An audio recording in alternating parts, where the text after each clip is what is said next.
Welcome to the training video on performing a walk test using Potter IntelliView. IntelliView can be used to view signals, silence, reset, and enable or disable points while the panel is in walk test mode, utilizing both a computer or a laptop connected to the panel and the mobile application. This can be accomplished by using one IntelliView Premium license on a single laptop that is taken from site to site. Connecting to the panel on each site can be done in one of two ways. You can connect to the panel through the building's Ethernet network, or by directly connecting to the panel from the laptop, with the laptop being connected to a Wi-Fi source.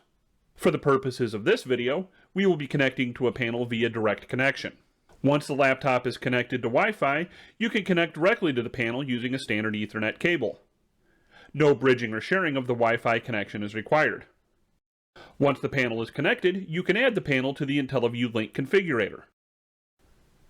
It is important to note that any previous panels need to be deleted from the configurator prior to connecting the current panel. When direct connecting, the IP address will default to 169.254.150.70 if the panel does not have a static IP address in it. Now that the panel is added to the configurator, a diagnostic test can be performed by pressing the heartbeat button next to the panel in the configurator. This connection can be confirmed by viewing the panel through the IntelliView website or the mobile application. Now that the panel is connected, put the panel into walk test mode via the keypad. Once the panel is in walk test mode, this will be reflected on the IntelliView application. Now you can begin testing the system with full control through the IntelliView website and mobile application.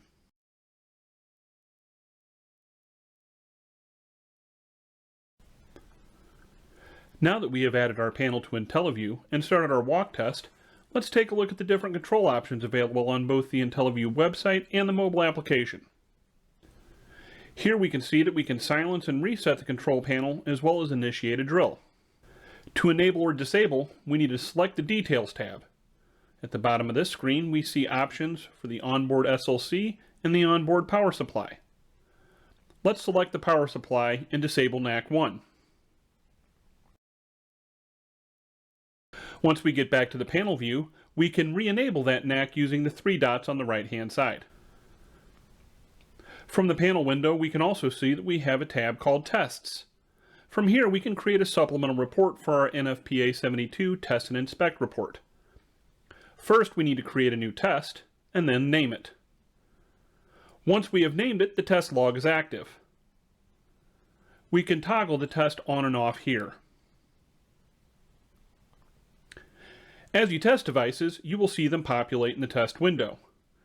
You can toggle between pass, fail, and no test on all three categories of visual, functional, and overall test.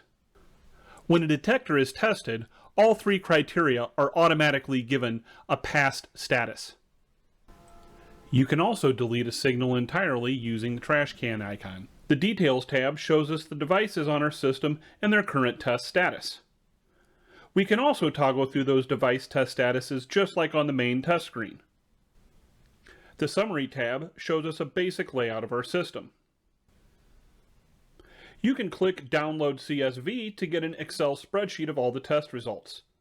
This Excel file only shows the devices that have a fail or pass test status.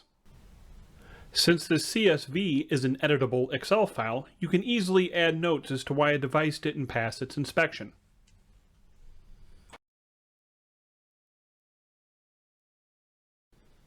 For additional questions about Potter products, please contact technical support at the phone number or email address shown on the screen. And as always, don't forget to follow us on social media.